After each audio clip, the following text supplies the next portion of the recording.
Yellow.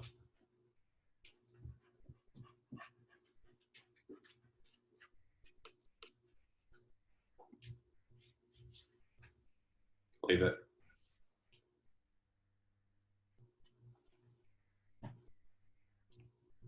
Can you hear me, Nate? Yeah, can you hear me? Yep. Hello. Yep. Right.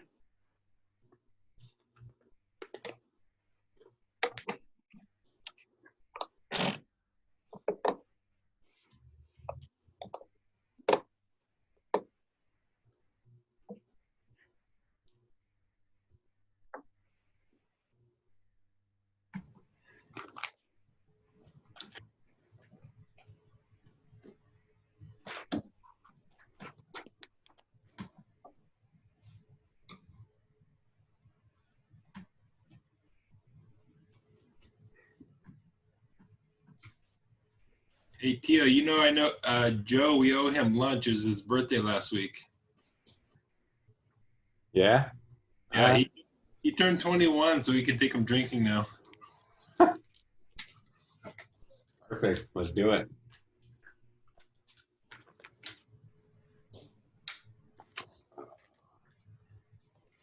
How's everyone doing this evening? Or I guess midday for you. Afternoon, yeah. It's 4 o'clock. Yeah, it's crazy the time difference. You're done for the day. And like this time of the day, I'm the most productive while everyone's starting to go home now. That's my problem. I get super productive in the afternoon. The mornings are almost like a waste for me. In the afternoons, I'm kicking ass, and everyone's going home. So that's a problem. Well, it's not really a problem for you. You're just getting stuff done. It's all good. Yeah, I started taking the mornings off, I guess. Yeah, there you go. It's got to be you time. Get my nails done, get the hair done, go to the day spa.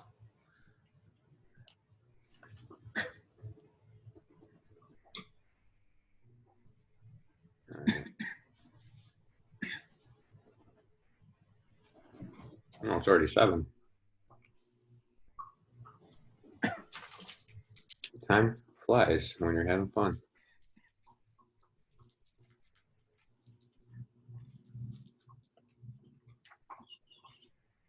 We'll give a few more people more. Oh, that's why people aren't coming in, because I got to admit them. It's like, where's everyone at?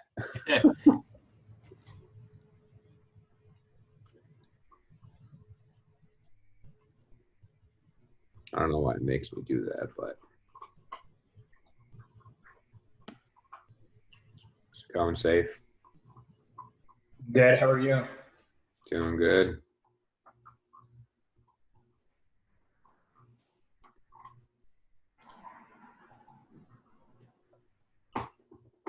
Is the house live yet? Which one? The Roseville one. That's tomorrow. Tomorrow, man.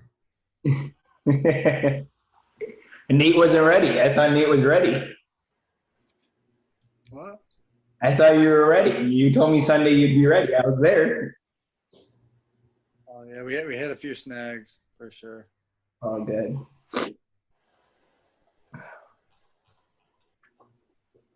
I'll blame it on Tio because I asked him.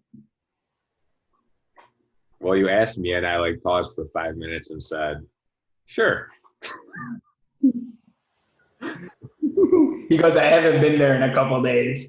I said, oh, okay. We had a couple no-shows. Yeah. My photographer gets there and he's like, are you supposed to have me shoot this? Your photographer should have been like 10 times better, and he should have been able to just edit all that stuff out. Yeah. When your photographer was there, I think there was a poop in the basement. Oh, yeah, that's true. Yeah. Wait, what happened? Someone let their dog come while they were working, and it pooped in the basement. Oh, no. So, but not a big deal, but if your photographer took pictures, it would have been in there. We're trying to figure out who it was the whole time. It was pretty funny. Yeah, I thought a person did it. Hey, just testing my audio. Can you guys hear me? Yep. Okay, awesome. Thank you. Sure. All right.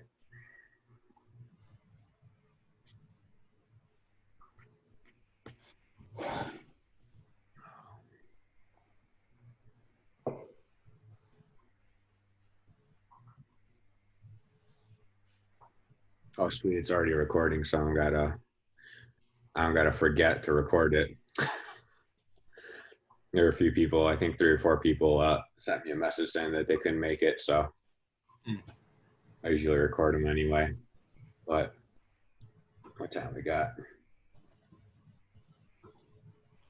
Did I put in a itinerary thing in there? I don't remember if I did or not. I don't think so.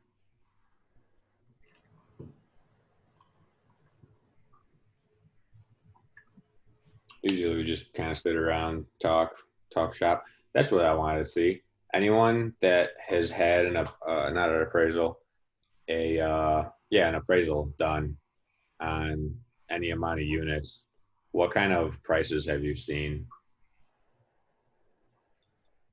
Kind of anyone in the group? When I first started my career in commercial brokerage, I did a few months in the appraisal department. And I remember appraisals, $4,000, $6,000, $7,000 for a commercial appraisal, but those are for some pretty big projects. Yeah. You up to $10,000. Those are for like office buildings and big apartment complexes. So I think, for small apartment stuff, it should be no more than maybe $1,000, $1,500 maybe at the most. Yeah, that's what I was thinking. Because like the 6 unit came back as like 2,500. I was like, well, that seems a little expensive. It seems a little high, yeah. Just because like, on a house, it's like what, $300-$400 for an inspection, right? So it's essentially charging me like 6 house inspections, which I ain't down with that. If it's 6 units at $300 a unit, that's $1,800. I mean, that should be $1,800. Right. Appraisal, So yeah. Keep shopping it. We just did a 4 TO, and it was $695 through DART appraisal. Doesn't the broker? The mortgage company orders it, but they let you choose between 2 appraisal companies. They usually have 2 of them. And we always go with DART because they just do all of our stuff. And usually it's the same, like we do stuff in like Roseville, Utica and East Point area. And it's always the same guy that shows up. Okay. So I'll have to ask if there's any other appraisal options because that seems high as a mug to me. Yeah. All right. Oh. Messing up again.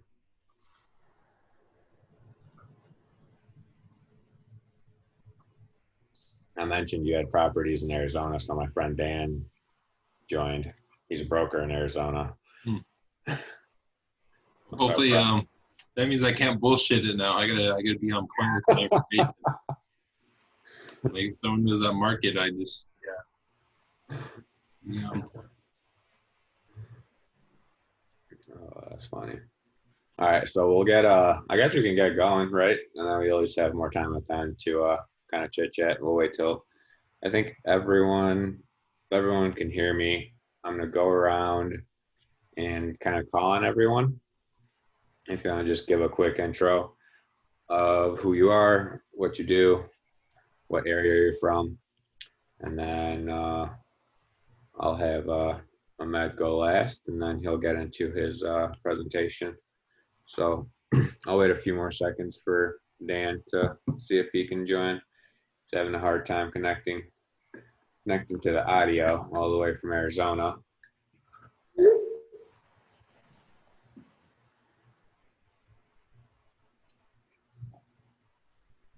Do you have anything to share, Ahmed? Yeah, if you do like a screen share, I could put up a little bit of information. Yeah, I gotta click that on. Yeah, just when you're ready. No worries. Okay.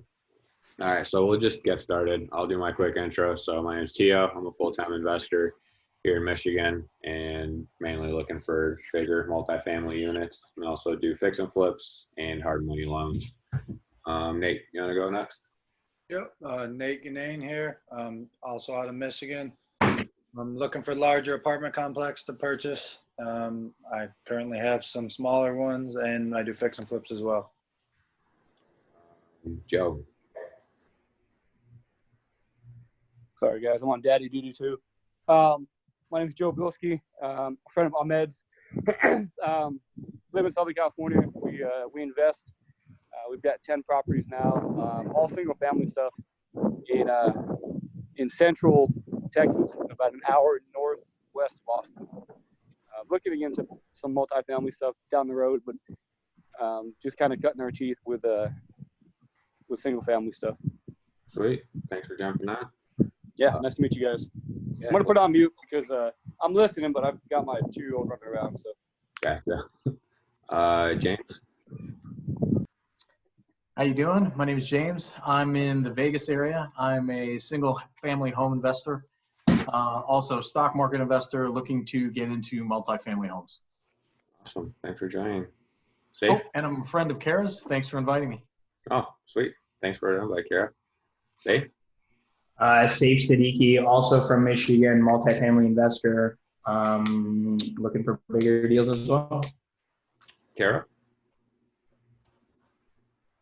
Hi, I'm Kara Kennedy. I've got a couple single family rentals and a flip that's almost done.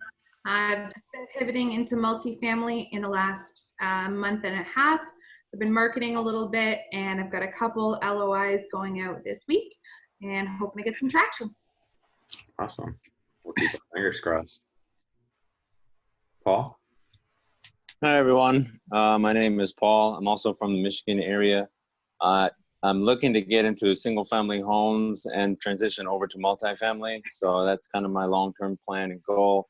I don't have any investments yet, but learning as much as I can along the way. And found you guys, and I thought this would be a good thing to listen in on and participate. Awesome. Thanks for joining us. Absolutely. Rob. Hi, everyone. My name is Rob Cuny. I'm a single family investor in Michigan, and I'm looking to make the transition over to commercial multifamily. Excited to finally make it on here. I work a lot of West Coast hours, so it can be tough to make the timing work on these. Subra. Hi, everyone. I'm Subra. I'm a local real estate investor here in Michigan. I'm looking to transition from single family to multifamily. Right now, I have 4 single family units. I'm looking to transition into multifamily. I'm focusing more on Wayne County and trying to stay away from Detroit. So nice to be here. Thanks for joining us. Dandre, if I said your name right. Yes, sir, you did. Yeah, my name is Dandre. I'm a single family investor also located in Michigan, and just looking to transition over to multifamily also, just gain more knowledge. And thank you for having me. Absolutely. Thanks for joining us. Robert. You can hear us. We're doing intros. You're muted also. We'll move to Bassem. He's muted too. Yeah. All right. Maybe they're just shy, or they're both muted and they got time to. They're probably doing something and it's loud. But all right. So I guess we got our honored guest, Ahmed, and he's going to be kind of doing a little deep dive on his deals and answering some questions for us. So I'll kind of give the stage to him and let him kind of do a spiel. So everyone, welcome Ahmed. Thank you, sir. Appreciate it. It's nice to be with you guys again. Actually, I actually look forward to these calls just because this is my new social networking circle, as everything's on Zoom and online now. Can't go out and see friends anymore. But my name is Ahmed Seirafi. I am a local, born and bred Southern California native. Grew up in the area. Grew up, career that started out as commercial brokerage, a lot of warehouses, a lot of office buildings, transitioned from that to construction management, and now doing investment development full time. The investment development is always part time, by myself and with the family, and now I'm doing it full time, and I am currently in the process. Unfortunately, nothing's under actual construction right now, but I'm in the process of 4 express car wash sites here in Southern California. 3 of them the land is already owned. The 4th I'm negotiating on, hoping to do a couple more.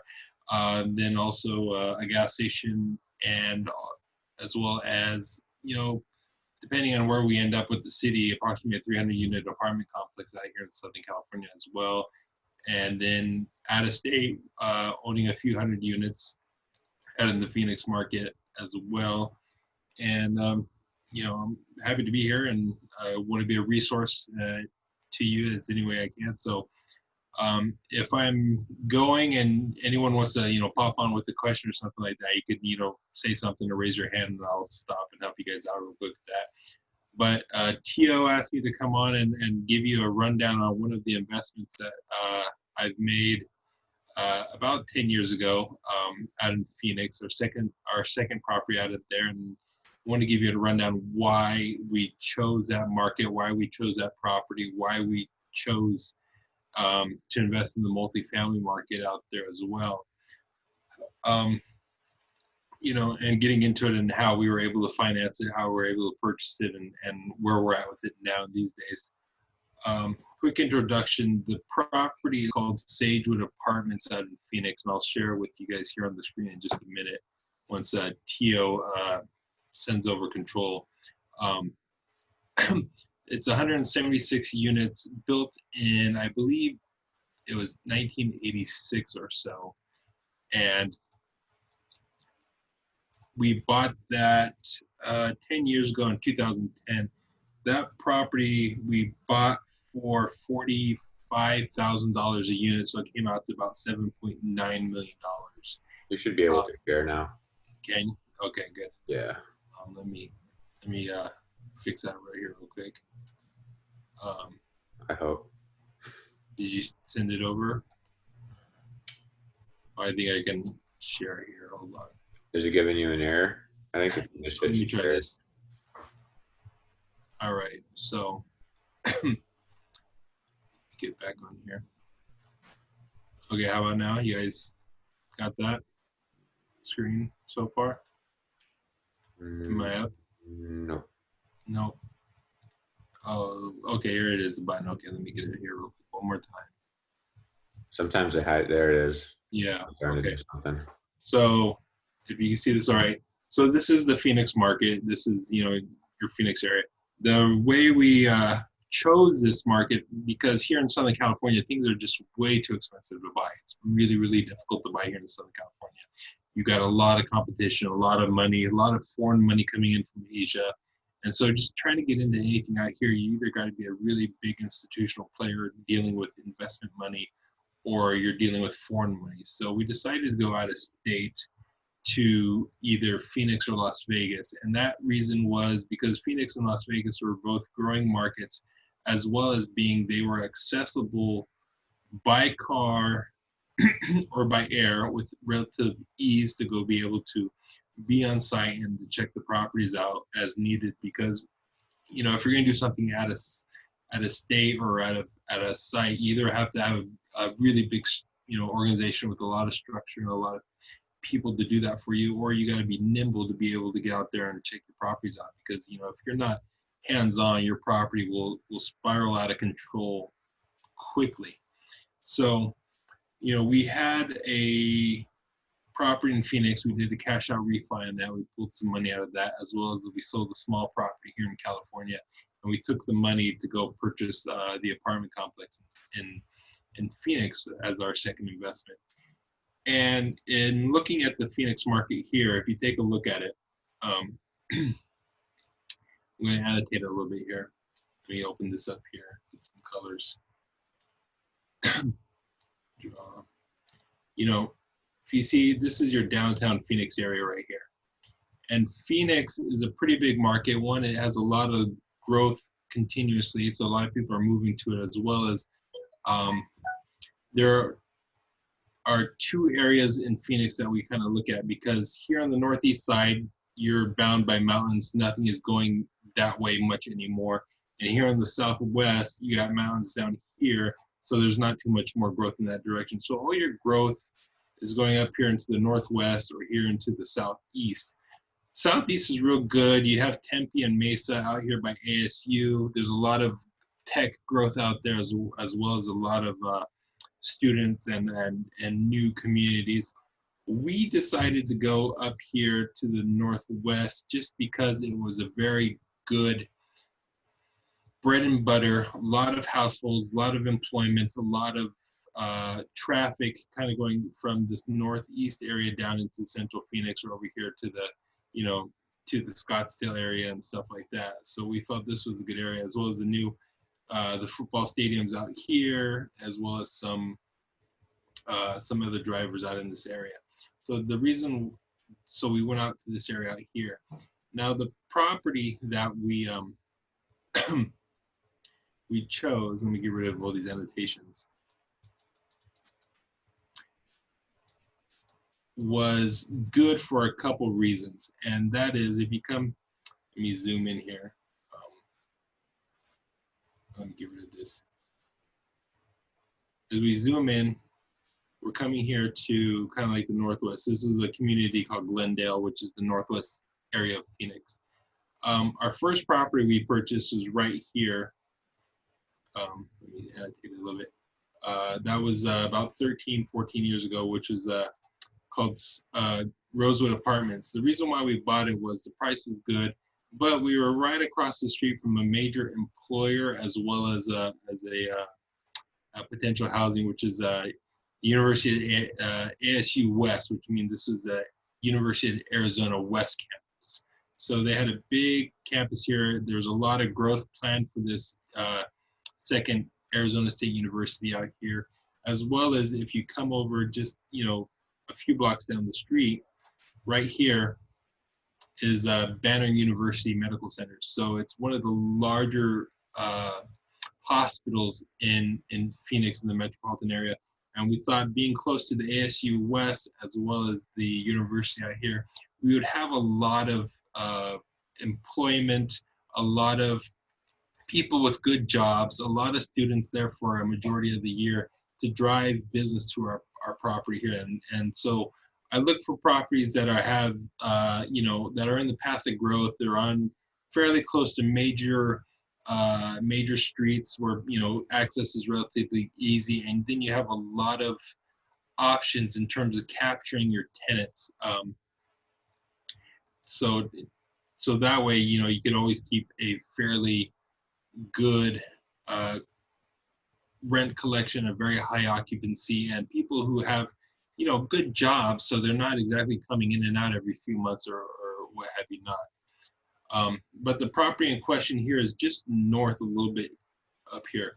So as long as you have your hospital here, this right here, if some of you remember, if some of you guys are young enough, it's called the Thunderbird School of Management, which is one of the top business schools in the world until, just a few years ago, and they moved to downtown Phoenix. So the reason why we came here was it was close to the hospital, and it was across the street from this business school, which had a lot of international students and a lot of teaching professionals. So the property right here, oh, still moving it. Let me annotate it a little bit, bring it in here. 172 units right here, which is Sagewood Apartments. And this is what I'll be talking about a little bit more. So, you understand the reasons why we bought these properties were, location next to major employers, major traffic areas, and major arteries in terms of north, south, east, west traffic. So when you look for a property, unfortunately, I pass over a lot of good-looking properties that are in a really bad locations, whether it be demographic or, not much employment in the area, transportation or access is not exactly easy, because I want to look for things for the long term.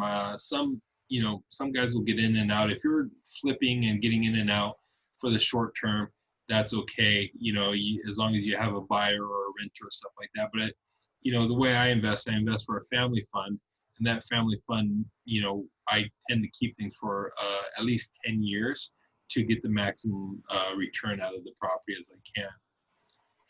Now, let me pull up another screen here, give you a little bit of understanding of the property. When you were picking that property, how big of a factor was it?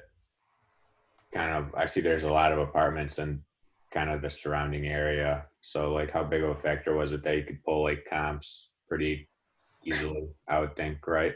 Yeah, it was pretty easy to figure out what your market was, because, you know, you can easily call around and say, what are you guys renting for? Most of the property management companies are fairly friendly with each other, saying this is how much you're renting for. This is, you know, our vacancy rate. Sometimes I'll fudge on the numbers, but you can get a pretty good understanding by, you know, making your phone calls.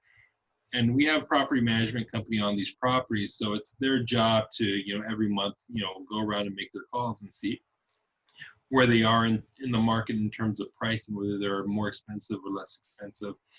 You know, my whole focus is not trying to be the Rolls Royce or the Ferrari or the BMW or the Mercedes, because that way, you know, you have less people that could afford it. But I'm not also looking out to be the, you know, the $10,000, you know, first time buyer. I want to be somewhere in the middle of the road where you get a good property, but you can get it for a very good price, meaning you have more potential renters, you have more potential clients. Because right now, the whole multifamily market is being saturated by new construction because, you know, there's so much demand for it. But the problem is all the new construction is all A quality construction. So the only people that could afford it are A quality tenants bringing in an A income, meaning properties like this, which is a B plus property, is way more valuable, and it's going up in value a lot faster than the A properties. It has a lot less vacancy than the A properties, and properties like this are really desired by a lot of investors that being as much more stable than your A property or your C property that has a lot of turnover. So it's kind of like, you know, mid-market, middle of the road, something for everyone. Everyone can afford it type property where you know you're going to have a high occupancy rate. You're always going to have people looking to rent. You know, any given time out of 176 units, you know, I have 5, 6, 7 available apartments, which technically a lot of those are already reserved before the other people move out, meaning I only have technically 2 or 3 empty apartments at any one time. So definitely, you know, above the 95% occupancy rate. I've been pushing 97, 98, even 99% occupancy rate, excuse me, for the last couple of years on this property. But, you know, getting into a B property like this, you also get into your maintenance issues. So let me bring up another screen here. So, oh, let me undo this. So this is just my simple website, you know, provided by the property management company. But in these, you know, these photos are a little bit nicer than the property because being, you know, other screen. Oh, I'm sorry. So, let me go there. Very good. You see it or no? We're looking at the Google Earth. Okay, let me switch it over. Let me see here.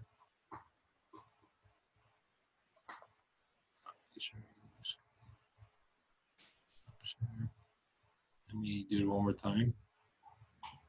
Go to this one. All right. All right. See it now? Yep. All right. So this is the simple website put together by the property management company. It's something I'm definitely need to update to something more modern and better looking. But taking a quick look at the property here, you can see, you know, it's not new construction. It's definitely a 2-story walk-up B-type property. And with a property like this and with the type of clientele, you know, your turnover is going to be a bit more, but with the more turnover is going to be the more maintenance issues and the more long-term capital improvements that you need to do to keep a property like this, you know, looking good and being able to capture a lot of the market.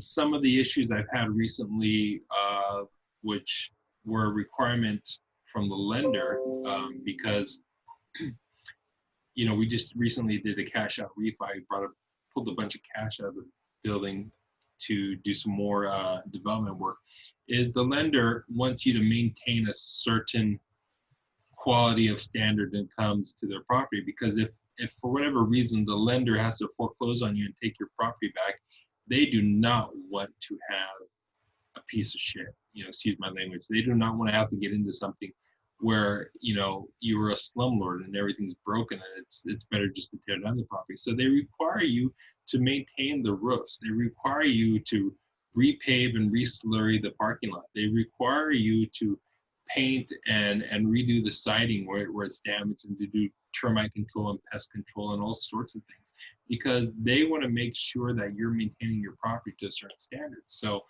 when your property is a B property, there is a bit more in terms of expenses, but that's to be known. And then you're in a market like Phoenix. I mean, we go through air conditionings all the time. I mean, we're constantly replacing compressors, we're constantly replacing coils and stuff like that, just because it's a hot market. But it's something you need to be used to.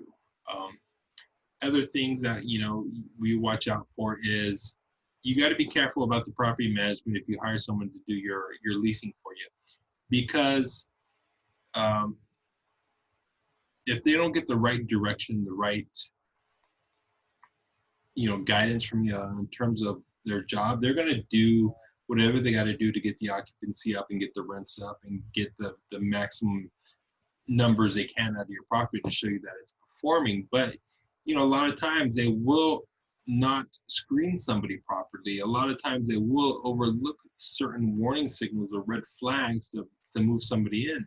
And that's happened to us recently with this property and another property where people were dealing drugs out the window. Even though it's a nice property across the street from a well-known international university, people were dealing drugs out the window or out the front door.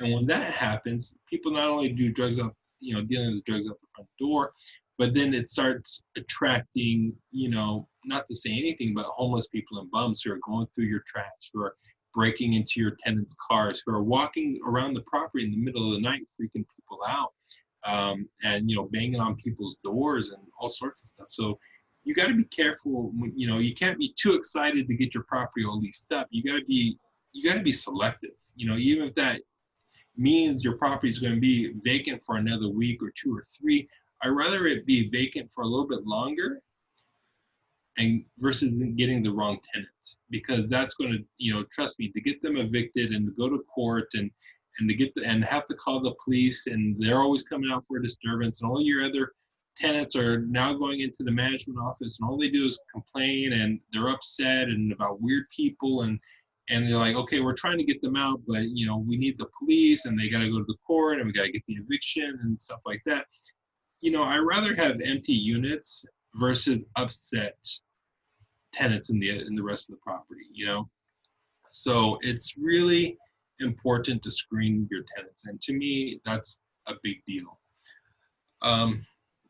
Another thing that we also look at is how do we increase the rents? How do we increase our revenue? How do we, maximize all the money we can out of the property? Because sometimes, you're maxed out by the market. You can't charge more than the market. If you do, you got to offer them something better. So sometimes we've experimented with adding washers and dryers to the units, which, it may cost us about $5,000 a unit to put in, some drainage, some plumbing, some electrical, and to buy a washer and dryer. Now, did that pan out for the long term? Right now, we're still evaluating it. We put it into about 10 units. We're trying to see if that's going to bring in enough rent to justify the cost for the long term. It's something we're still evaluating. Another thing we did also, we went down to the laundry room and we did not renew the contract with the laundry company, and we put in our own machines. We went out, renovated the laundry room. I believe the property management company bought the machines from Home Depot. We go out, our property manager, goes out and collects all the quarters like once a week and, just deposits them in the bank. But, right there, we're making maybe an extra $1,000, $1,500 a month net profit, just because we have our own machines, more than what we were making before. So that's something to think about right there as well. Other things you can do is we have, you can negotiate contracts with the cable company and the internet providers and stuff like that, because they all want to be the guy to service your property. They want to be the go-to person for 176 units to provide cable and internet to them. So sometimes you're able to negotiate a deal. Sometimes they'll give you free cable and internet for the management office, which saves us some money. Sometimes they'll do a profit sharing where they kick you back a certain percentage money every month. Just different ways of doing things like that. But, when you're working on a property, a lot of people focus on, well, I'm saving this much money, this much money. I never look at it at a dollar cents. I always look at it as a percentage. I'm saving 6% here, I'm saving 2%. Because whether your property is big or small, it's the percentage that makes all the difference. Now, when we bought the property, I wasn't too sophisticated. I didn't have bank relationships. So I had to go through a broker who brokered a Wall Street conduit loan from, I believe is Morgan Stanley. This was like 10 years ago when the Wall Street guys were making them a lot of loans and they had the best rates. But it turns out that even though they had the best rates, they had the most constrictive loans out there, and it was really difficult to get out of the loan towards the end of the term. So I don't really recommend loans from bigger banks. If you can do things with smaller banks, local banks, I definitely suggest that, just because there's probably a little bit more flexibility in working with them. But if you have no choice, you have no choice. You do it the best you can do. But right now, 2010, we bought the property for $45,000 a unit, which came out to $7.9 million. I'm currently, pulling out a monthly or yearly cash-on-cash return of 19%. Actually, much more than 19%. It's probably closer to 50% because of how much deposit money, down payment we've made. Over the 10 years, we've done 2 cash out refinances with the property, meaning we were able to refinance the property, bring down the loan, as well as pulling out some substantial money to go out and do some other deals. And then now, if I were to value the property today, the property is probably valued about $135,000 a unit, about $24 million, which is about 3 times what we paid for it. But if you put it down on paper, it's probably about 4 or 5 times what we paid for it, just because of the income we pulled out over the last 10 years, the cash out refund money we pulled out over the 10 years, the depreciation that we've written off on the taxes over the last 10 years. So, if on paper I'm making $100,000 a door, technically over the last 10 years, that's probably $150,000 to $200,000 a door, just because of the depreciation, the cash out refi, the income I've received off of the property over the years and stuff like that. So, not a bad deal. And that was the second one we had in Phoenix. The first one we just sold a few months ago to prepare for a development deal we're doing out here, but keeping this property as a monthly, yearly cash flow type property that we definitely need. And if anybody wants, I can post this up in the group later. The original offering memorandum, you can go through it. This is, even though it's 10 years old, you can kind of go through. This is a memorandum. This was for 2 properties, but we decided to only buy one of them at the time. They were sister properties. Both properties that we own or owned in Phoenix were bought from the same developer, a company called Pacern. They develop and keep their own properties. They've owned the properties for about 20 years, so they were selling a lot of their portfolio to free up cash for a new one. We liked buying both properties from the original developer because we kind of knew what we were buying. We got a set of plans with it. We knew the quality of their construction. We knew the quality of their property management. So we were pretty comfortable. We knew we were buying a pretty decent property, from them. So it's always good if you're buying something from the manufacturer or from the person who built it or from the first or second owner. It's always good to know who it is for the long run, because you know what you're getting into. And that's pretty much it. And so, and all, and now it's time to, keep that property as well as, develop this larger 300 unit property we're doing here in Southern California. But that's probably for another conversation right there. Well, that's a crazy deal. It's good, and the other one was just as good too. But when you bought in 2007 and 2010, it was just a great time in the market. I mean, it was really good because it's kind of like right after things kind of went down and things were, right at the bottom. Things were tough for a while, but over the last 5, 6, 7 years, 8 years, things are it's just been going up and up and up. It did get difficult for a while when the market did crash. We're pretty much, barely breaking even coming out of pocket a little bit. So we had to get really hands-on with the management and get real tight with the expenses, get real strong with the collections, getting real careful about, how much money went out the door because we're barely breaking even at the time, So, if you do have property management, it's not always easy. You got to watch these guys just as much as you watch your own property because they're getting paid regardless. You know what I mean? And if they say they're doing a good job, you got to go and confirm that. You got to go show up at your property. You got to look at the numbers. You got to look at the expenses of how much money they're spending. It's almost like another job because when they send me the monthly report on the property, I analyze it and I compare it with the months previous because I want to see where things are going because if you don't analyze that report at the end of the month, you have no idea if they're doing a good job or a bad job. You have no idea if they're spending a bunch of money on this or that.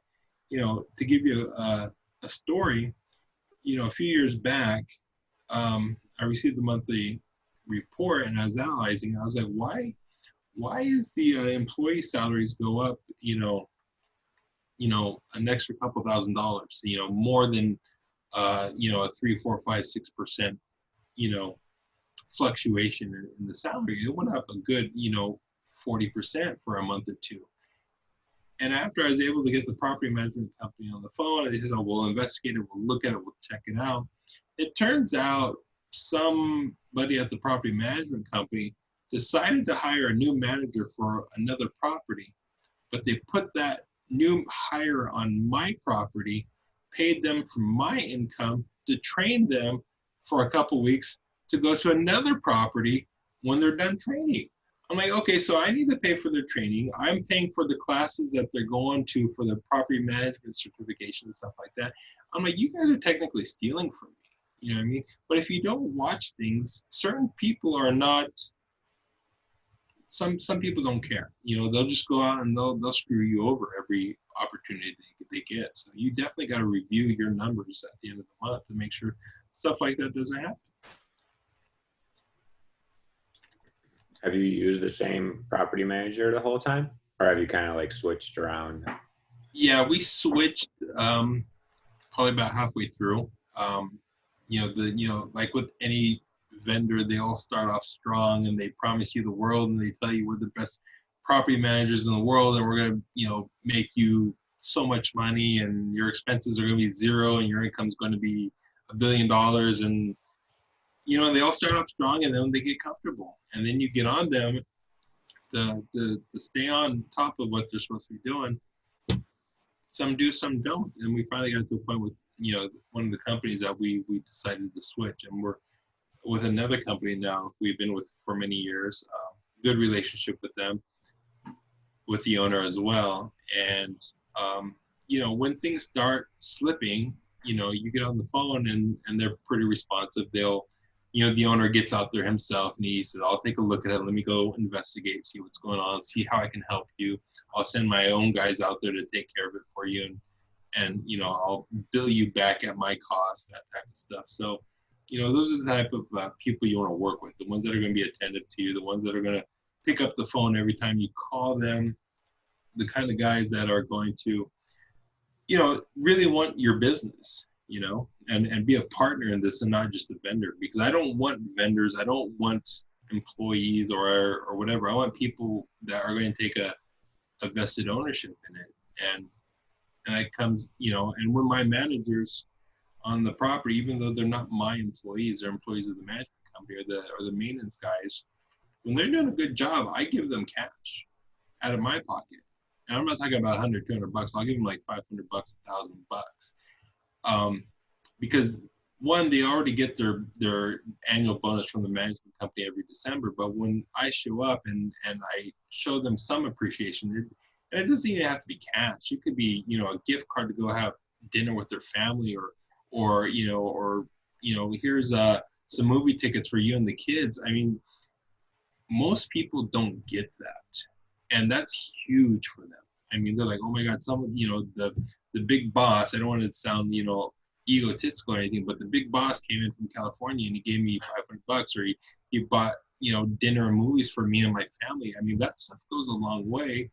And so when you do that and you create those types of relationships, now I get phone calls and text messages from the maintenance guy saying, hey, Ahmed, this is broken. It's 300 bucks. It's a lot of money. I'm going to try and fix it first, but I just want to give you a heads up. I'm going to do my best to fix it before I go out and buy a new one. And that means everything to me, because that guy's taking like a vested interest in the property. He's treating it like his own. So now that we have that relationship, I sleep so much better at night knowing that the people who are there, I've created those relationships with them where they take a little bit more action. They're a little more proactive. They'll put in a little bit more work, you know what I mean? And that, trust me, it goes so far. And it doesn't take much to create those relationships. Like I said, a gift card, movie tickets, a couple $100 or something like that. It just, trust me, it goes far.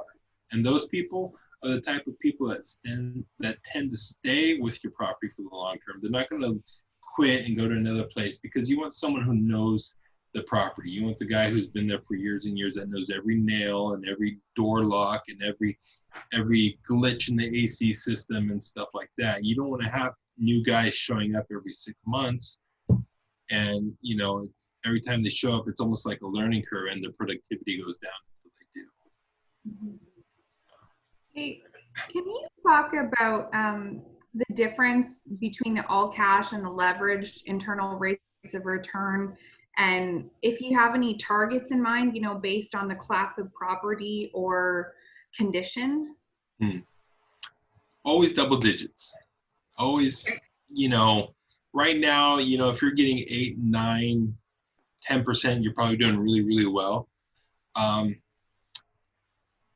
So when it comes to a rate of return, you have, you have your cash on cash rate of return, meaning if you went out and you bought an apartment for $100, and at the end of the day, after you paid whatever your property manager or your utilities or whatever you pay for that property, you go home with $10 in your pocket, net at the end of the month. That's your 10% cash on cash rate of return. Meaning at the end of the day, whatever percentage you put in. Now, when it's leveraged, you know what I mean? You got to take that into a factor as well. So if that, say, $100 apartment, and you're bringing in $5 at the end of the day because you have to pay a mortgage, and only $5 goes into your pocket, that's a 5% leverage rate of return. But most times when you leverage properties, you're able to buy more properties, you're able to get a bigger property, your rate of return will probably be less, but it gives you the ability of buying more, which in turn will create more equity growth for you, more ways to save money across multiple apartments versus just 1, 2, or 3 unit type deal. So, you are owing money to the bank, but now you have more of an opportunity to find those ways to make the money, to save the money, to grow your portfolio, and stuff like that, So, the equity growth, so you have the option of getting into an apartment for $100 out of your pocket, right? And you own it 100%. Or you get into a leverage deal where you only come out of your pocket $20 and the rest 80% is leverage. But if that property goes up $100 in value, you your rates of return are much different. So you got into one property for $100, you doubled your money. You got into another property for $20, you quadrupled or 5 times your money. You know what I mean? But that, and leverage is really good when you're going for the equity play and you're looking for the growth, or you're looking for things of that way. Yeah. And like it helps with the diversification too, right? But do people look at cash on cash return that much, or do you normally take into account the exit with the property and do that internal rate of return? It depends on the type of investor, because out of the market there's a bunch of types of investors. You have your institutional guys that get their institutional money from investors or high net worth individuals or pension funds or school districts or retirement funds and stuff like that. And they'll go and they'll promise these guys, we'll get you a 10% return on your money, which is probably much better than the stock market most of the time, and it's solid and it's backed up by a brick and mortar investment. But 5 years or 10 years, we're going to sell that property regardless of how good it's doing, because our investment strategy is you buy, manage for 10 years, you make as much money as you can, and then you exit and you do it again. Other investors buy and hold forever, and they pass it from generation to generation. So their investment criteria is a little bit different as well. So it all depends on what you're looking for. If you're looking to buy and to get in and to renovate and flip, whether it's a single family or apartment complex, you're looking at your exit strategy. You're not looking for price appreciation over the next 5 years. You're not looking for anything. You're looking about how much equity you can create in that short term. And if you get into something for the long term, for 3, 5, 7, 10 years, you're looking at the equity growth of that property, the valuation, growth and valuation. You're looking at long-term depreciation of pulling money out year after year after year in terms of, tax deductions. You're looking at depreciation on the equipment, on the apartment building, different lines of depreciation savings, tax write-offs, certain things like that. So it all kind of depends on what your investment criteria is. I mean, are you looking to get in and out real quick and make money off of the equity play and creating some quick equity and getting out? Or are you looking at the long-term hold where that equity grows year after year? You take advantage of the tax structures and your write-offs and your depreciations and stuff like that as well. So it all depends on what you're looking at to do. Yeah. I mean, I would think, if you're getting into the business, get in, do some flips, make some cash, like I think you're doing some single family out there in Las Vegas, I think is what you said.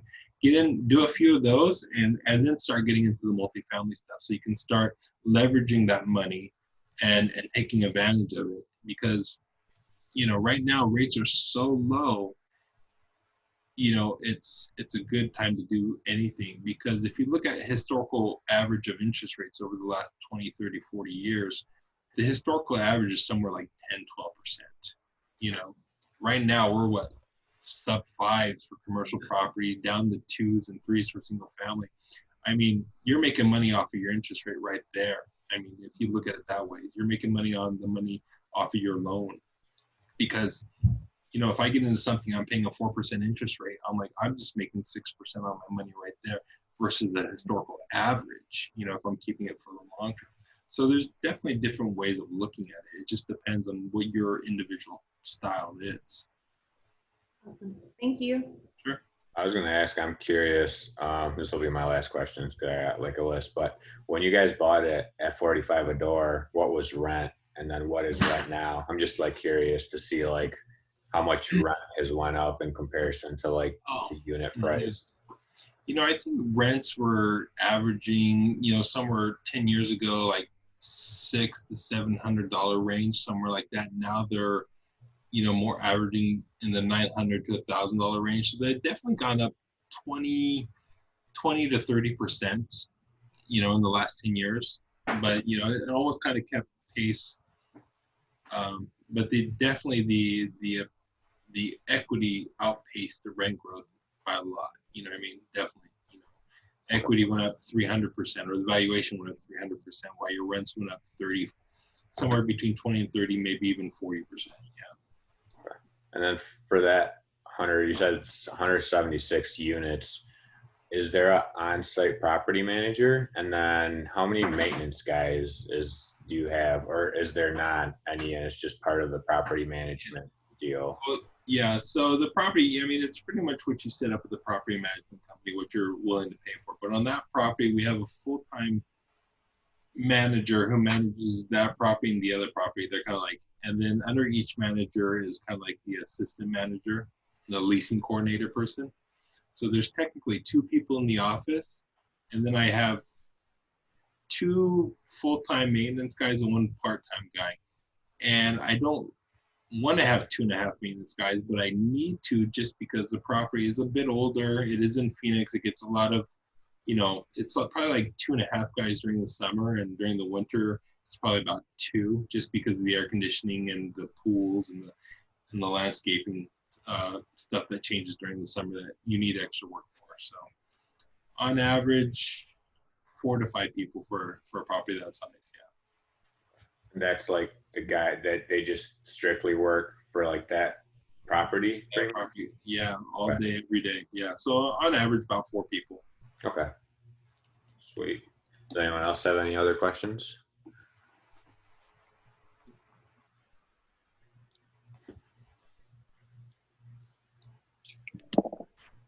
Did I answer all the questions? Ahmed, this is James. One quick question. Is there opportunities to invest with you on your next project? Unfortunately, I'm not at that point yet, because I'm not looking to actively invest. I'm trying to get this one project here in Southern California out of litigation to get construction on it. But I'm thinking in the future, if in the next few years, if I can get things moving as quickly as I intend them to, I may be looking for some equity investment. Yeah, for sure. Yeah, but as of today, no, but maybe in the next couple of years for sure. Great, thank you. Thank you. Ahmed, I had a question real quick about cap rate. How heavy did you weigh cap rate when first buying this purchase? And what is a good cap rate that you would recommend? You know, on this purchase, the cap rate, if I remember correctly, it, you know, at the time it was fairly high. It might have around 10% or something like that, because 10 years ago, properties were much, you know, not at the point where they are today. I'm not a huge cap rate investor. I do look at it to see if it's, you know, decent, you know what I mean? Decent. But I definitely want to look at something that, you know, more like Teo style, where, you know, I have an opportunity to go in there and increase the rents by, like I said, either adding washers and dryers, or doing some capital improvements, or stabilizing the tenants, because, you know, there's a really bad tenant mix and they're in and out and they're not paying on time and stuff like that. So, you know, I'm definitely the kind of guy that I look at opportunities with the property and not necessarily opportunities on paper. Like the big institutional guys, they'll look at the cap rate and they'll be like, okay, you know, it fits, let's buy it. You know what I mean? Because it gives us our return that we promised our investors. You know, smaller investors will look at it this way. But it's interesting though, I do have a friend of mine who has an investment company out here, and they own 10,000 apartments. I mean, they, you know, it's like $1 billion company. And I was having dinner with him, and I sold him, you know, that other property in Phoenix because he's wanted it so bad. And he's a big investor. And I thought he would just go and, you know, do a little bit of things here and there and just continue giving a return to his investors. Day one, he showed up and they started putting washers and dryers in all the units, and they repainted the whole thing, and they remodeled the pool area. And they really, you know, it really surprised me because I thought they were large institutional investors and, you know, they don't get their hands dirty that much, but they just went in and they just, you know, redid the whole property. So, you know, everyone's different with their investment criteria, but I definitely look for opportunities with the property. One thing I look for is properties that are probably, I don't know what the word for it is, it's on the tip of my tongue, but properties that have extra opportunity, like extra land. Like things built 20, 30, 40 years ago, they did not maximize the land as much as they should have. So there's opportunities that way. Like I like, sometimes I drive by a shopping center and they got like 10 football fields of parking. I'm like, this would be a great opportunity to buy this and redevelop the remainder of the land, because it may be expensive to buy, but once you redevelop the remainder of the land, you're making all sorts of money. So I look for opportunities like that, things with extra land, things I can add a building or a new clubhouse, or any way I can maximize things that people have missed in the past. That's what I definitely look for. That's great feedback. Thank you. Dan, you missed the intro of our call. Sorry. What you do, where you're from. Yeah, so I'm actually here in Scottsdale. I wanted to ask you, Ahmed, if you would consider selling that property. I didn't catch that. Yeah. Well, you know what? If I was getting my permits for the development I have out here going, I may need to sell that property. But at the moment, it's providing a lot of good cash flow for the business that's needed to do a lot of the other stuff we're doing out here. But if I was further along here, I definitely think about it. But at the moment now. Gotcha. Yeah, it's a good property though. I mean, trust me, I love it. It's been really good to us, for sure. Yeah, you can't find anything out here nowadays for 45 grand a door. Not even 100 grand a door. So the market's crazy.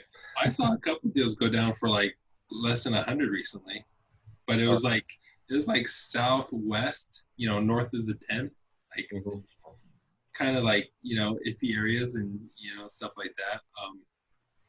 But if I was to continue looking, I'd be looking at small land parcels out in Tempe and Mesa, doing fourplexes all day long.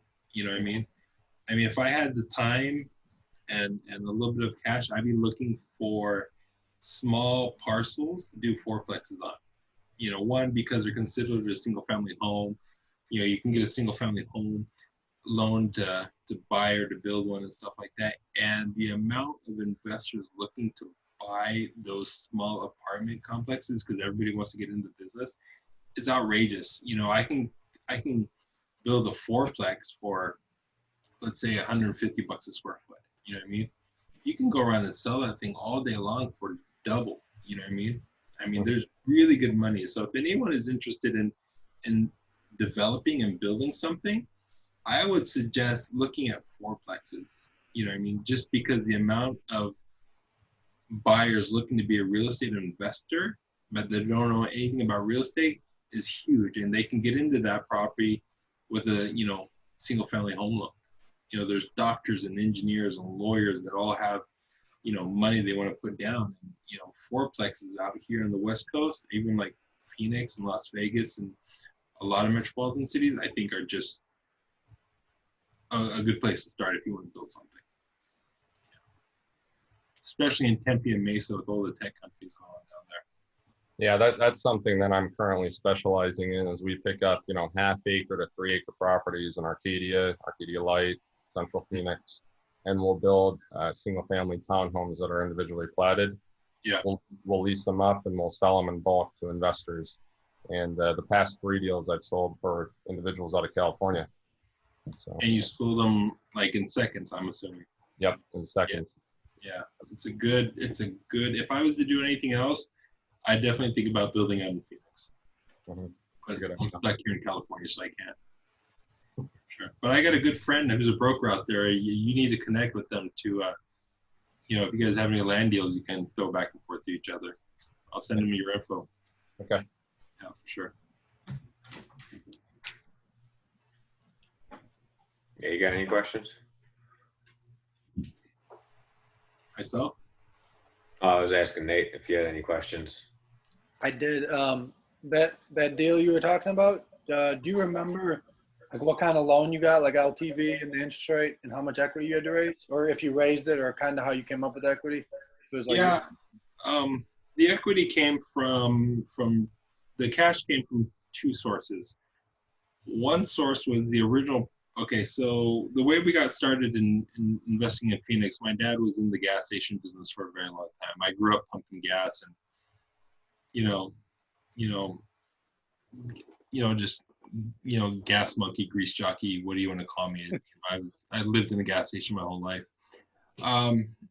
Finally got to a point where my dad sold his gas station after 30, 40 years, and was able to take that money and go with a little bit of extra money to go and put a down payment on the property, because the property was like 7.9 million. So we had to come in with about 25% down payment, which was 1.5, 1.8 or something like that. Sold the gas station, was like 1.2, and he had I think something else, he was able to pull some money out of the house or something like that to do it. So commercial loans are on average 20 to 25% down payment. That's just the nature of the beast. I think it's if you have a relationship with a lender and you have a lot of properties that you can back it up, or a lot of assets to back it up, the lender will go down to maybe 12 or 15%, as long as you have a relationship with them. But on average, it's about 20%, and that money back in 2010 came from the sale of a gas station that I grew up in. That was like the day job. You know what I mean? The apartments were almost like the side hustle that turned into the main hustle. Coming from the gas station business. And then with the company we did the loan with, it was Morgan Stanley. I think it was 20% down. I can't remember the interest rate off the top of my head. I think it was somewhere in the 5 to 6% range about 10 years ago. It was a bit higher than what it is now. It was a 10-year loan, 25-year amortization. And unfortunately, the Wall Street loans from Morgan Stanley and the other big, Wall Street lenders, called conduit loans, they had they didn't have a prepay. They had a different option where it was like, if you were to get out of the property before the end of the loan term, there was not like a set prepay number. It was I forget, it was called a defeasance, where you had to pay off their investors and let their investors go and get into another property. And it was a nightmare. So the simpler your loan and the simpler prepayment structure you have, I always suggest it. Even if you're probably paying a little bit more on the interest rate, I would go for the higher interest rate, but a simpler term loan every single day, because a few points or a few basis points on an interest rate over time is not going to be nothing. It will mean nothing compared to the pain and the headache that you got to go through about getting out of a loan that has really sticky, exit criteria to it. Definitely pay a little bit more to have something simple. That's what I will always say, for sure.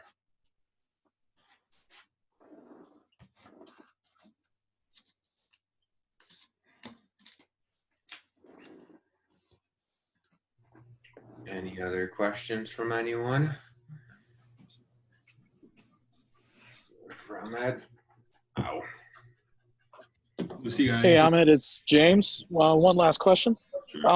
For people just getting into this, outside of land development, how would you recommend finding, an apartment deal? Is this through working with, developing a relationship with commercial brokers, or working with sellers directly? Where are you located at? I'm in Las Vegas, but I have rental properties in Florida, and I moved from California, where I still have rental properties. Getting into the multifamily, I think most properties that are 40, 50, 60 units and above usually get listed by a broker. The smaller units, 4, 6, 8, 10, 12, whatever it may be, are usually listed by residential brokers. So definitely, the relationships with residential brokers help. But, coming from a commercial brokerage background where I used to go door knocking, door to door, a lot of times, creating those relationships of properties you like or in areas that you like tend to pay off pretty well. So if you're focusing on a certain area or a certain property type, I suggest making some relationships yourself, because calling, if you own properties already, I would call 10 or 20 or 30 of the guys in your neighborhood, the other owners. You can always get those numbers from, title company or from farm searches and stuff. Say, hey, my name is James. I own the property across the street from you, or I own the property next door to you. I just want to introduce myself as, your neighbor, and, if we can keep a open line of communication. Oh, and by the way, if you ever, if you're interested in selling, let's talk, you know what I mean? Because if you come in to a relationship that way, I've always felt that it really was a better intro than just trying to buy stuff online or off the MLS or stuff like that. So definitely the smaller residential agents are good, but also creating those relationships with the people that own in your neighborhood, because they'll remember, like, oh yeah, James owns the building next door. I'm going to give James a call and see if he wants to buy my building. You know what I mean? Or you could always parlay that and say, hey, John, I own next door to you. Do you want to sell? And you'd be like, no, but Mike down the street is interested in it. You know what I mean? So those are the things I found that work fairly well. And then calling them as an owner and not as a broker, they don't hang up on you. If you're calling as a broker, they'll be like, I'm not interested, and they hang up on you. But if you call and you say, hey, I'm James, I own the building next door, they'll be like, oh, hey, James, how you doing? Let's talk, versus getting, it's much more of a warm call than a cold call. Perfect. Thank you. Sure. So I wish I could give you the magic answer to get you all the buildings that are like pocket listings, and there's no competition on them. But unfortunately, that's not happening at the moment. I think we're all looking for those. Yeah, the magic pill. Yeah, doesn't hurt to ask each time. Who's got the magic pill? Who's got the silver bullet? Yeah, but a quick story though. When I was brokering, and I would do a deal, I would go walk up and down the street to all the other building owners and business owners and stuff, and say, hey, my name's Ahmed. I'm a broker. Are you looking for any, are you looking to buy or sell? And most of the time they'll be like, no, not interested, and slam the door in my face. But if I walk into a business, say, hey, my name's Ahmed, I just sold the building down the street from you, or I own the building next door to you, or something like that, all of a sudden they want to talk business with you. They want to say, oh yeah, how much you buy it for? Oh yeah, how much did John sell it for? Oh yeah, what are they going to use it for? People get super interested when you're able to bring a story to them. So, if there is something that you're interested in terms of a market or a building or a neighborhood or something like that, if you can find a way to bring a story to them, you're going to get a whole lot more response. And even if you don't own the building, just say, hey, my name's so-and-so. The building next door to you is for sale. I tried to buy it. I offered this much money. It didn't work, et cetera, et cetera. But, I just wanted to give you a call and introduce myself. And the guy will probably say, oh, you bought that building sold? How much did it sell for? Who bought it? How many offers were on it? Because people get really interested. So if you can find a way to get people interested, you got a really good in on creating a relationship and having the opportunity of doing business with that person for the long term. Just always about a story. You got to have a story that somebody's going to be interested in.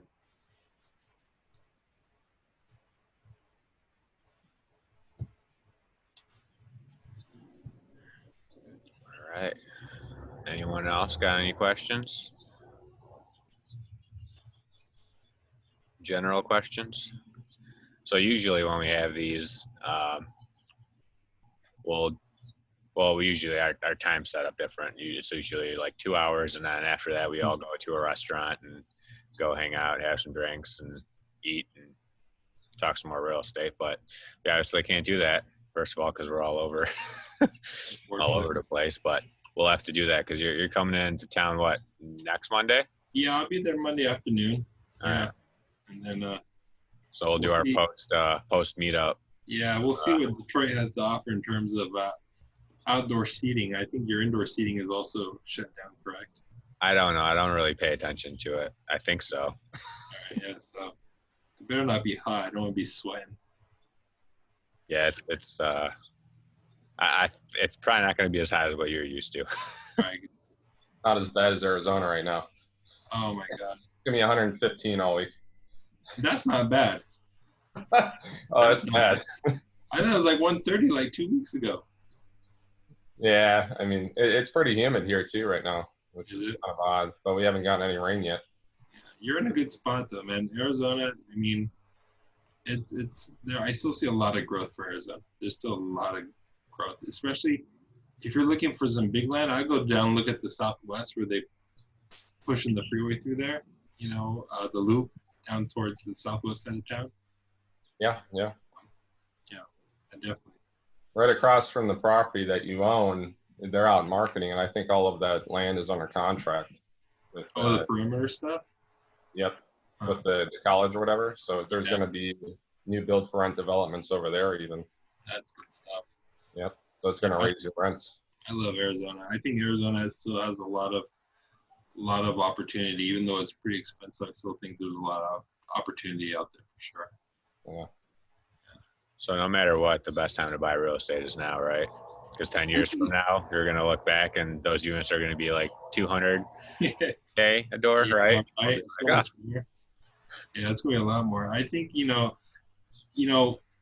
my real estate strategy, whether you're buying new or you're building something, whatever it is, a lot of people look for the equity play, how much money I'm going to make in it, how much can I bring the value up quickly. I look for the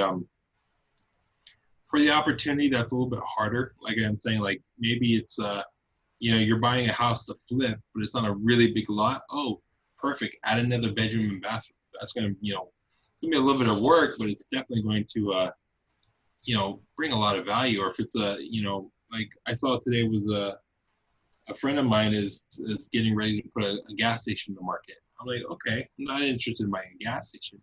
But if the piece of property it's on is big enough, you can add something to it. You know what I mean? And that's where your play is. You know what I mean? Yeah, it's a lot harder. It's a lot of headache, and it'll take 12, 18, maybe 24 months to get something done there. But, your return is going to be a lot better. You know what I mean? Definitely a lot better. And if you're in a market where there's a lot of older properties or older buildings, that's what I would look for when you're driving up and down the street, looking for things that are like a small retail building on a really big lot or something like that, where you can definitely add to it, whether or not, it doesn't have to be now, but maybe add to it in a year or 2 or 3 from now. You know what I mean? It's like, you find a little fourplex for sale, but it's on half an acre. Oh my God. Boom. You put 2 more fourplexes on it, subdivide it, and you sell 1 or 2 of them and you keep the third. You know what I mean? There's all sorts of ways of, making money like that, It just, don't look for what everyone's looking for. Look for the things that have the opportunities on the peripheral, on the side, on the back, or what have you not. That's what I like. Yeah.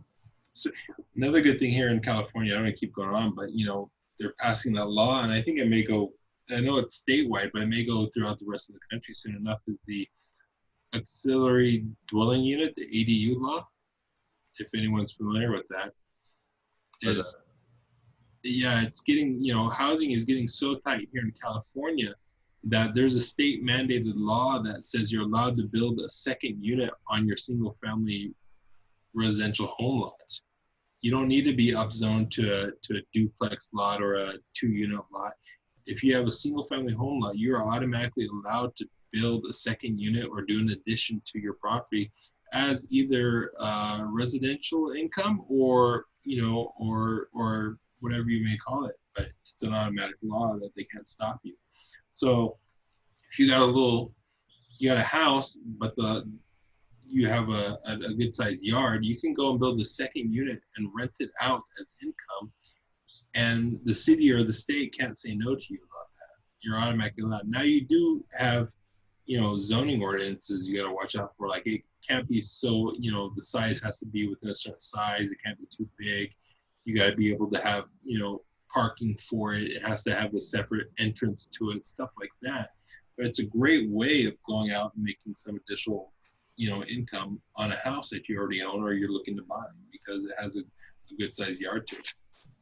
What if you take like a ranch and you make it a 2-story and make the upstairs story a duplex? I guess does the, like as an investment, like let's say you buy the house for probably whatever crazy amount your house is in California sell for, and then you put on another level, would that, like, let's say you buy something for $500,000 for like a tiny little 1,000 square foot house, because that's kind of what the prices are, right? And then you put on another story for, I don't know, let's say 100 or 200,000. Would that make the property worth like $1 million? I don't know. That's a good question, because for the ADU law, there's 3 criteria. You can either convert a garage legally to a small rental unit like a studio. You can add a second unit to your house, so it's technically one structure like a duplex, or you could build a independent small structure, in the yard somewhere in the back, like a third unit. Now, if you go to a second story, I don't know. Maybe you could. I never thought about that. You probably have to make sure it's within zoning codes for, height ordinances and all that kind of stuff. That you may be able to do that, but I would think that'd be too expensive, because if you do that, you got to go and redo all the structural on the house to support a second story. I think it'd be easier just to build off the side or off the back, because if you go second story, you got to go back and you got to change all your structure. You probably have to go back and redo your footings, and everything got to be up to code now. It may be more trouble than it's worth. There's a lot of guys that do, like, they call it like a pop top, and they just like they do it even around here, but they just take pretty much this the roof off and just add another story, because the houses were over engineered when they were built in like the 50s and 70s or whatever, right? So they can take another story on top of it. But out here in California, we're all 4-inch slab houses with, out here that wouldn't work. But if you got that opportunity, yeah, I think with any sort of, if you guys own 1 house, 2 houses, 10 houses, whatever it is, I'd go back and look at everything you have or everything you're getting into, and look for the opportunity to grow that. You know what I mean? And then, if you're looking at adding a room, talk to me, talk to Teo, talk to anyone who's been, talk to Dan, anybody who's been in the actual construction, and we can help you, probably price things out, because, the contractor will come out here and tell you, $250, $300 a square foot for an addition or something like that, where technically, if you do it yourself and self-contract it, it could probably cost you half that. You know what I mean? How hard is it to hire a guy to come pour a 200 square foot concrete slab? That's like pouring a patio. You know what I mean?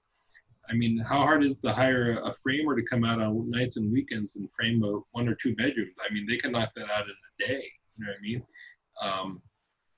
The electrician, he's going to come out and put 4 or 5 outlets and connect it to your panel. It's not that hard to do what it is. You just got to break it down to the individual steps to do stuff like that. And that's how I excel in construction, building our own properties. Is I don't look at the total number. I break it down to the smallest bits and pieces, and I tackle one piece at a time. You know what I mean? They come and say, "Oh, your new driveway, your new parking lot's going to cost, $30,000." I'm like, "Why is it going to cost $30,000? I know the material only costs $8,000. You're telling me it costs $22,000 in labor?" And they'll start backpedaling really quick. You know what I mean? Or you can make a deal, say, "Okay, I buy the material, and you do the work for this price." That's a way of cutting out a lot of middleman upside and profits right there. You know what I mean?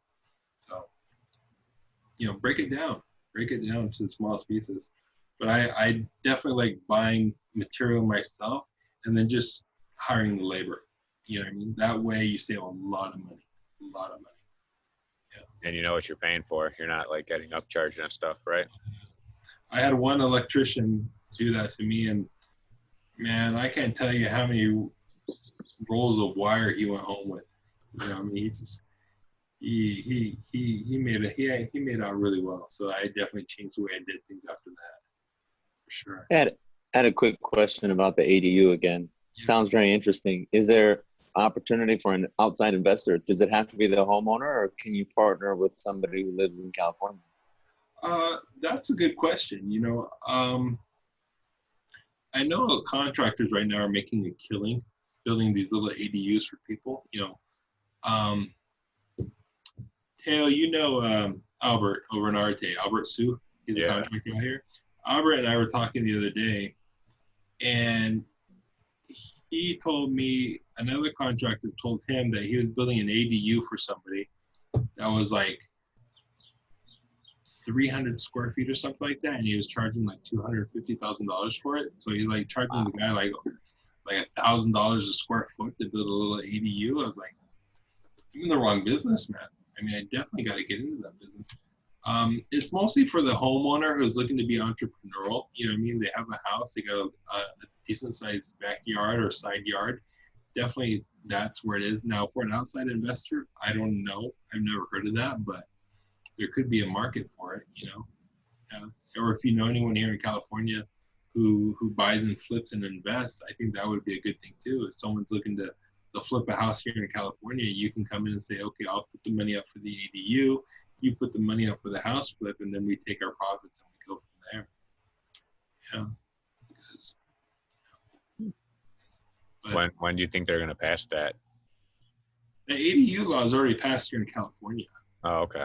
Yeah, that's like a mandate. So, I mean, you're going to get a bunch of old ladies in the neighborhood kicking and screaming and saying, no, it's too much, you can't build it, et cetera, and the city council can't do anything about it. They just got to approve it because it's a state mandated law that you have to. Like, I know Joe here is in California. He's not too far from me, and he lives on a little ranch. He has a lot of extra land, 5 acres. Yeah. No, I didn't even know that. I'm talking to my wife right now. I didn't even know that existed. Yeah. Can you do more than one?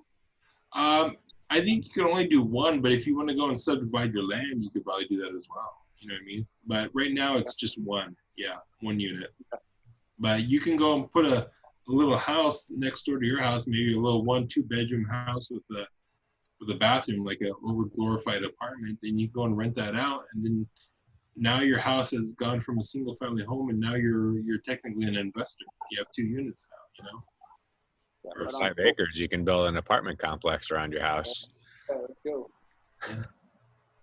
So it's that's what I like to look for. I like to look for opportunities to add to something, not just buy and renovate, but if I could buy and renovate, or if I can buy and build something more to it as well. Yeah, for sure. What part of California are you in? I'm here in Southern California in Rancho Cucamonga, so Inland Empire. Ontario, Rancho, Riverside. Riverside. Is that by San Diego? No, San Diego is south, so I'm about an hour and a half north of San Diego. I'm east of downtown LA, about 40 minutes. Oh, okay. Yeah, it's pretty much where all the warehouses in Southern California are being built. Millions and millions of square feet of that stuff. Yeah. Wow. But yeah, if I was able to do anything right now, I'd be buying those like what you're doing. I'd do exactly what you're doing. Well, how's the multifamily market in California holding up? Great. It's just, everyone complains about California, but there's just so much money here, whether it's foreign money or investment money or, professionals that live and work here. It's on fire. Yeah, it just doesn't end here. No matter what the economy is doing, the multifamily stuff just does well here. Mm-hmm. So what's an average cap rate out there? Oh, they're low. They're low. People are selling. What's that? Are they in the 4s? Yeah, 3s and 4s for multifamily Wow. stuff. You know what I mean? If you see something in 5, you're like, okay, why is it a 5 cap? You know what I mean? What's the kicker? Where's the dead body buried? Something like that. Yeah, but that's low. Yeah, but another thing I'm definitely focusing on right now is senior apartments or senior housing. If people ever, you guys take that into mind. That baby boomer generation is like, there's like a million people a month or a million people a year retiring, and they're all looking to downsize and get into apartments and smaller communities and stuff like that. And the biggest opportunity there is not A property, but B property, like the property that I have in Phoenix here. these people are on fixed incomes. They don't have all sorts of money to spend. So a majority of them can't afford a nice quality apartment complex to move into or something like that. So senior properties, 55 and older, age restricted stuff, the B quality stuff is the one that is on fire right now. They're doing really, really well, really well.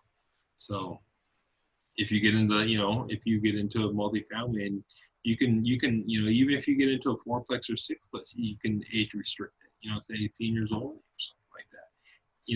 And the turnover for seniors is much less because they tend to stay there much longer than most people. I think in at senior communities, the turnover is 20% or less per year. Meaning if you have a 4 or 5-plex, you're only going to get one move out a year when it comes to seniors, versus something much higher for market rate type stuff. So I think there's a lot of opportunity there too, if anyone thinks about it as well. Yeah, that's where the opportunity is. B and C, because turnovers in Class A, they move out, and it takes months to get the pricing. Yeah, they need to get. So I agree. And then just be smart about your location. Don't jump on something because it's cheap. It has to be cheap and smart. I see a lot of people jumping on stuff because it's a good price, but it's just a bad location. They're going to struggle with their leasing. They're going to struggle, with their tenants and stuff like that. It may cost you a little bit more, but if it's in a better location, it's going to save you so much headache. Don't jump into stuff because it's cheap. I think we've all probably made that mistake before. Somewhere, somehow. You get what you pay for. For sure. Very true. All right. Does anyone have anything else they want to bring up? If not, I'm sure you guys probably got a bunch of other stuff to do. Ahmed, you probably still got some stuff going on. Oh, time to play. Yeah. If you guys ever want to do like a development breakdown, we can do that one of these days. You can get either me or Dan on here and break it down how to save money building something versus hiring a contractor to do it for you. You know what I mean? Being owner, builder, self-contractor stuff, which is a big deal, I think. That's where, if you're going to get into the investment game, you got to learn how to build for yourself as well, whether it's an addition or a major renovation or something like that. You got to learn how to be able to price that stuff out. That was huge for me in my learning curve. Yeah, for sure. Maybe we can have you on another call and you can talk about your 300 unit that you're going to build in California. Yeah, the 300 unit that's taken 7 years to get approvals for. Yeah, that's a mess. Yeah, it's got to be. That's come close. Yeah, I can't tell you how many times that's been redesigned and it gets kicked back from the city. That's why California is it's tough out here. It's hard. But where's that one located? In Riverside. Yeah, here in Riverside. Trust me, you can, in Vegas, I have a friend in Vegas who builds as well.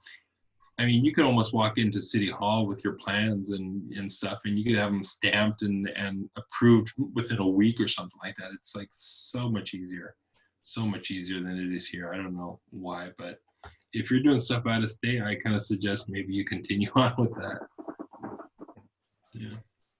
I think everything's always more difficult to do in California, isn't it? And I tell you, man, even COVID is more difficult out here.